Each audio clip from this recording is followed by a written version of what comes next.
Economic Forum, a globalist circus notorious for shoving woke, green-obsessed policies down the world's throat and orchestrating a lockstep approach from governments worldwide for the destruction of the world, urges elites and bureaucrats to plot their next moves. Its mastermind, Klaus Schwab, just got the boot, or retired, following accusations of sexual harassment and other inappropriate behaviours. Imagine. Now, the WEF has tapped two new overlords to keep their dystopian show running. And apparently, in the process of appointing LarryFink from BlackRock as the new co-chair, they've also alleged that there was no misconduct found in Klaus Schwab. Okay. The World Economic Forum has elected BlackRock CEO Larry Fink and Roche Holding Vice Chair Andre Hoffman to serve as interim co-chairs of its board. Last Friday, the WEF announced that the investigation into Klaus Schwab had reportedly found no misconduct by the former chairman and founder. In the same press release, the globalist organization also announced Fink and Hoffman as new interim leaders. Now, Schwab was under investigation in April after a whistleblower alleged financial impropriety and behavioral issues, which we just mentioned to you. The 87-year-old Schwab had already resigned from his position as chairman of the board shortly before the investigation was launched. Minor irregularities stemming from blurred lines between personal contributions and forum operations reflect deep commitment rather than intent of misconduct, the WEF stated in regard to the allegations made against Klaus Schwab and his wife, Hildy. Following a thorough review of all the facts, the board has concluded that while the organization must evolve toward a more institutional model, there is no evidence of material wrongdoing by Klaus Schwab, the organization concluded. So who better to appoint now that the WEF has investigated itself and found that everything is just fine than someone like Larry Fink, who says we have to force behaviors in order to achieve the goals of the bankers and self-proclaimed elites. Take a listen. You now make a point of that's an investment criteria for you. Well, behaviors are going to have to change, and this is one thing we're asking companies. You have to force behaviors, and at BlackRock we are forcing behaviors. 54% of the incoming class are women.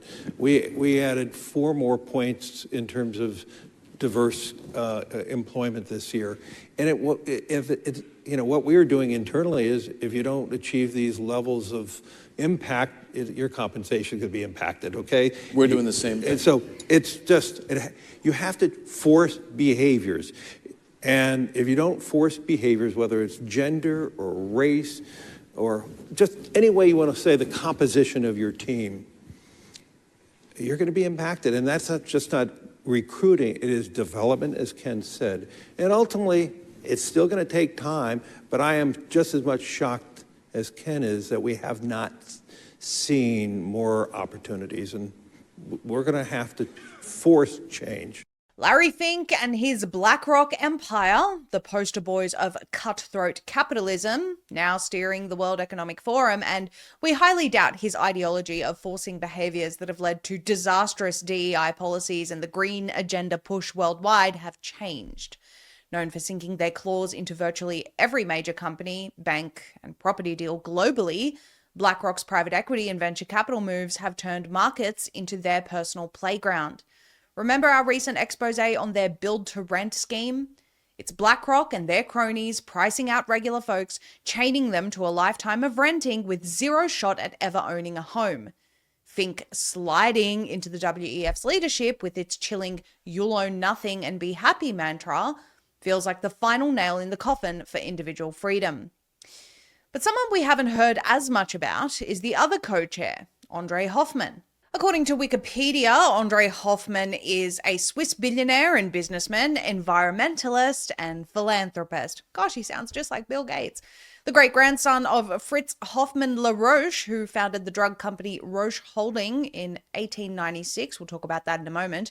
He's currently the vice chairman of the company. As of November 2020, his estimated net worth is over US $5 billion. As a philanthropist, he's been an advocate for sustainability and environmental protection, serving as international vice president of the Worldwide Fund for Nature, or WWF, from 2007 till 2017. He's also been on the boards of Wetlands International, the global nonprofit organization dedicated to the conservation and restoration of wetland ecosystems. Now, I will say here that I don't know about that organization specifically, but generally when you dig into these environmentalists and protecting ecosystem organizations, what it actually is a land grab and an aim to make that land restricted for human use. We go on. It also says that in 1991, Hoffman joined Nestle UK. 3 years later, he established a family office specialized in wealth management. Nestle, of course, or its former North American bottled water division, now Blue Triton Brands, if you missed our previous reporting on this, has faced significant criticism for extracting large amounts of water for bottling in regions experiencing drought or water scarcity. Examples include California, where complaints of depleted water resources in the San Bernardino National Forest led to a draft cease and desist order from the California Water Resources Control Board, and Michigan, where residents have protested increased pumping from a rural well, according to EcoWatch. Some environmentalists, these people are. As far as his connection with Roche goes, this is the absolute definition of venture capitalism and private equity meets big pharma. According to Wikipedia, Roche was founded in 1896 by Fritz Hoffmann La Roche. The company was known early on for producing various vitamin preparations and derivatives. And during the Second World War, Roche collaborated with the Nazi regime in Germany and used forced labor in its German and Polish-based factories. Roche has a super extensive list of corporate takeovers and buyouts worth billions and billions of dollars, and the company is also not immune from controversy. In fact, on the Wikipedia page, it shows us a price-fixing conspiracy as an example of that. Stanley Adams, Roche's world product manager in Basel, contacted the European Economic Community in 1973 with evidence that Roche had been breaking antitrust laws, engaging in price-fixing and market sharing for vitamins with its competitors. Roche was fined accordingly, but a bungle on the part of the EEC allowed the company to discover that it was Adams who'd blown the whistle. He was then arrested for unauthorized disclosure, which is an offense under Swiss law, and imprisoned. His wife, having learnt that he might face decades in jail, committed suicide.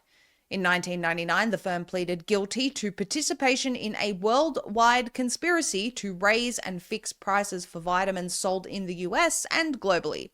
Hoffmann La Roche paid $500 million in criminal fines to the United States. So, much like Pfizer, huge fines, nowhere near the money they actually make, and they continue to operate despite this criminal behavior.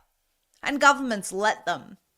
If you or me acted in this manner, we'd be behind bars for life, and our family name would be tarnished forever. Our descendants would be shunned by society for generations. But not these guys. So why are we telling you all of this? Well, these people that sit atop up there with the self-proclaimed elites who determine how we should live, how the climate should be manipulated, what we should be able to own or not own, and whether we should be happy about it. These people are the definition of globalists. They are not like us. They've never lived like us. They've never gone paycheck to paycheck. They've never worked a hard day in their life using their hands, working a farm, physically building anything. But they're able to continue, somehow, running the entire world and dictating what's best for us and how they're going to force our behaviors to comply with what they've decided sitting in their ivory towers.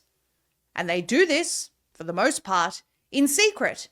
And we only find out after every single government worldwide implements their policies in lockstep without the consent of the people who apparently elected them.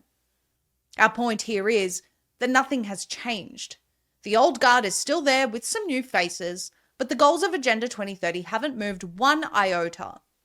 Just like you can't shut down the WHO, it's unlikely you'll shut down the World Economic Forum, but even if you did, you'd still have the Club of Rome, Council on Foreign Relations, Trilateral Commission, Bilderberger, Masonic elites, and many other secret organizations around the world that we've never even heard of. In 2025, what seems clear is that there are some responses to the people and that they are listening to the people somewhat.